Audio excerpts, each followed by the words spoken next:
Hi everyone, मेरा नाम ऋषभ है और बात करेंगे आज शेयर मार्केट में आई इस धमाकेदार तेजी का। चाहे वो हमारा निफ्टी 50 हो, चाहे वो हमारा बैंक निफ्टी हो, दोनों ने एक धमाकेदार तेजी दिखाई है।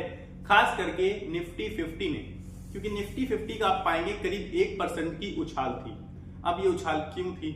सबसे बड़ा रीजन तो यही है। अब उछाल क्यों थी एक्सप्लेन करते हैं आपको, मतलब अच्छे से एक्सप्लेन करता हूं कि क्यों थी। एक चीज मैं हमेशा आपसे बोलता हूं कि रिलायंस भागेगा तो निफ्टी 50 यानी कि ओवरऑल मार्केट भागेगा। अब आप कहेंगे कि अगर रिलायंस नहीं भागता तो क्या ये तेजी नहीं दिखाई पड़ती? बिल्कुल दिखाई पड़ती ये तेजी, बस ये तेजी थोड़ी सी कम होती, बस इतना हो सकता था। क्यों? क्योंकि आज सारे के सारे स्टॉक्स आपको भागते हुए नजर आए हैं, पूरे के पूरे सेक्टर्स लगभग भागते हुए नजर आए हैं। बस रिलायंस की 1% की तेजी के साथ निफ्टी 50 ने भी करीब करीब 1% की तेजी दिखाई है। लेकिन रिलायंस के अलावा किसने सपोर्ट दिया है इसे, किसने इस तेजी को और बूस्ट किया है?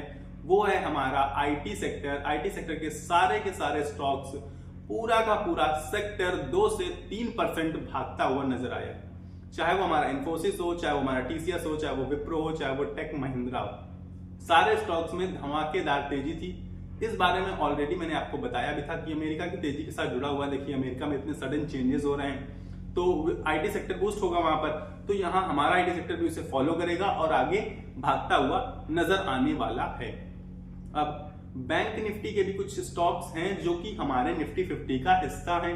तो जैसे HDFC bank, ICICI bank, axis bank, SBI, सारे पॉजिटिव। तो पॉजिटिव होंगे तो निफ्टी 50 भी अच्छा धमाकेदार तेजी। यही सेम टू सेम हालत बैंक निफ्टी की थी। बैंक निफ्टी भी अच्छा खासा पॉजिटिव था और सारे बैंकिंग सेक्टर के लगभग बैंक्स भी ठीक ठाक पॉजिटिव नजर आ रहे थे। हाँ, बहुत बड़ी उछाल नहीं नजर आ रही थी, लेकिन पॉजिटिव थे सारे के सारे, ठीक ठाक अच्छा परफॉर्म करते हुए नजर आ रहे थे।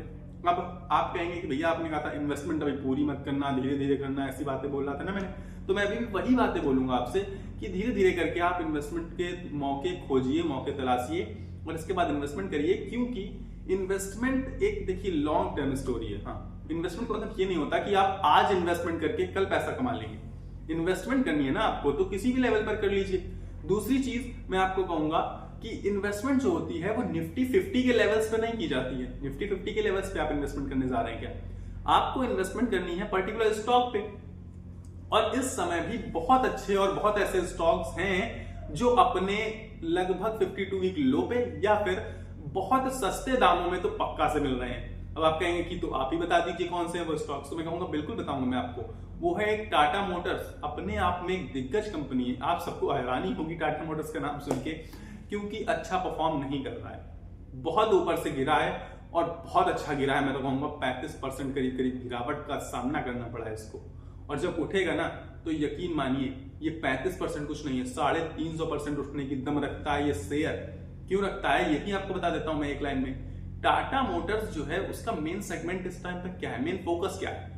ईवी, इलेक्ट्रिक व्हीकल्स ना। और इलेक्ट्रिक व्हीकल्स आगे आने वाला फ्यूचर इलेक्ट्रिक व्हीकल्स का, ये हम सबको पता है। जब इलेक्ट्रिक व्हीकल का फ्यूचर है तो आप सबको ये बात भी पता होगी कि मार्केट शेयर भारत में कितना है टाटा मोटर्स का इलेक्ट्रिक व्हीकल्स में?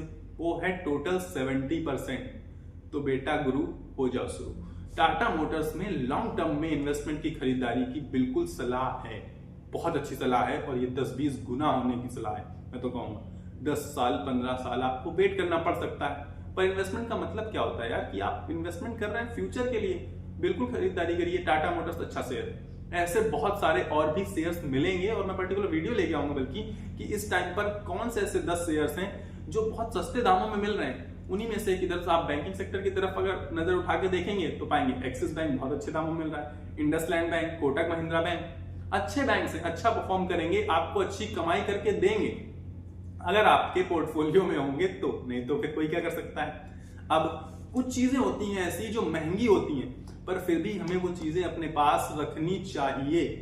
एक दिखावा भी तो करना है ना हमें दिखावे का मतलब है, एक बात बता रहा हूं कि कुछ चीजें महंगी भी अच्छी होती हैं। जैसे कि HDFC bank all time high काटा है, अब ये नया हाई बनाएगा, रोज बना ही रहा है नया हाई इनफैक्ट। तो और ये कहां जाकर रुकेगा कोई नहीं कर सकता। करीब करीब मुझे तो लग रहा है 2700-2800 के टारगेट निकल कर आ रहे हैं इसमें एक साल के अंदर अंदर। तो अगर आपको 50% का रिटर्न मिल रहा है एक साल में तो मेरे हिसाब से तो बेस्ट रिटर्न है, क्योंकि कोई म्यूचुअल फंड आपको 50% का रिटर्न नहीं दे पाएगा शायद एक साल में, या कोई भी XYZ आप बैंक में एफडी करेंगे तब भी नहीं दे पाएगा। ICICI bank almost 52 week high के आसपास है। इसके बाद हमारा ये आ जाता है एसबीआई 52 वीक हाई के आसपास ही घूम रहा है, ये भी करीब करीब 912 के आसपास 52 वीक हाई है इसका। तो बिल्कुल खरीदारी करिए, मैं तो कहूंगा इनमें अच्छे खासे बैंकिंग स्टॉक्स हैं जो कि अच्छे खासे रिटर्न दे सकते हैं और अच्छी खासी अपॉर्चुनिटी जनरेट कर रहे हैं आपके लिए। रिलायंस में भी ठीक ठाक खरीदारी की सलाह की तरफ से है, मैं लाऊंगा इसमें तो खरीदारी वाले पर एक वीडियो प्रॉपर, पर मैं आपको बता रहा हूं कि आप स्टॉक का लेवल देखा करिए कि ये कितने डिस्काउंट रेट पर मिल रहा है और क्या ये यहां पर मुझे खरीदारी करनी चाहिए या और गिरने का वेट करना चाहिए। बाकी निफ्टी 50 का क्या लेवल है उससे हमें खास मतलब नहीं होना चाहिए। इसके अलावा मैंने आपको पावर सेक्टर वगैरह के बारे में बहुत सारी चीजें बता रखी हैं, तो आपको पता है कि आपको किसमें क्या करना है। खैर ज्यादातर चीजें जो लोग मेरा वीडियो देखते हैं उन्हें ये बात पता है। तो निफ्टी 50 में उछाल आ रहा है, अब उछलते जा रहे हैं तो स्टॉक्स भी उछलते जाएंगे, तो नॉर्मल सी बात है। तो वही हो रहा है इस टाइम पर ये परमानेंट नहीं है, कोई भी चीज परमानेंट नहीं होती है शेयर मार्केट में, ये हम सब ने देखा है, ये हम सब जानते हैं। हर चीज, चाहे वो मार्केट की गिरावट हो चाहे वो मार्केट में तेजी हो, ना ही तेजी परमानेंट रह सकती है ना ही गिरावट परमानेंट रह सकती है। तो जब ये चेंज होगा भाई, अपना जो पैटर्न है जो सेट चल रहा है तेजी का, जब गिरावट आए तो आप खरीदारी अगर आपको तब करनी हो तो आप तब कर लीजिएगा, जो भी इंसान है। लेकिन सोच समझ के आपको थोड़ा सा डिसीजंस लेने होंगे इस मार्केट में, क्योंकि मार्केट बहुत वॉलेटाइल है, एकदम भाग रहा है, एकदम गिर रहा है। ऐसी मार्केट थोड़ी सी रिस्की मार्केट होती है, हाई रिस्की मार्केट में तो इसे बोलूंगा। तो इसलिए आपको मैंने थोड़ा सा सतर्क रह के थोड़ा सा कम इन्वेस्टमेंट करने की सलाह दी थी, ताकि आपका पैसा डूबे नहीं। और मेरा तो यही गोल है भाई, मैं किस लिए वीडियो बनाता हूँ ये एजुकेशनल पर्पज से, ताकि आप लोगों का पैसा बने, ज्यादा हो ना, आपको रिटर्न्स अच्छे मिले, ज्यादा से ज्यादा पैसा कमा सकें। आपके पैसे डूबने पर मेरा कोई फायदा नहीं। जब तक आप पैसा बनाएंगे नहीं, जब तक आप पैसा कमाएंगे नहीं, अगर आप पैसा कमाएंगे, ज्यादा पैसा कमाएंगे तो मुझे ज्यादा फायदा होगा। क्यों? क्योंकि आप 4 लोगों से बताएंगे भाई कि मैंने उसका देखा था ये वीडियो वगैरह वगैरह, उसने बताया था, सही बताया था, तो 4 लोग और जुड़ेंगे मेरे साथ। तो ये चीजें होती हैं, तो मेरा तो फायदा आपके फायदे में है। तो यही चीजें हैं। तो फिलहाल इस वीडियो में मैंने आपको शायद काफी सारी चीजें फालतू बता दी होंगी, लेकिन आपने सुन ली, ये बहुत अच्छी बात है। तो फिलहाल मेरे पास इस वीडियो में इतना ही है, मिलेंगे अगली वीडियो में। तब तक के लिए आपको अगर ये वीडियो पसंद आया है तो लाइक कर देना, चैनल को सब्सक्राइब करके रख लेना, मेरे साथ जुड़ जाइएगा और अपनी सेहत का ख्याल रखिएगा। नमस्कार, धन्यवाद।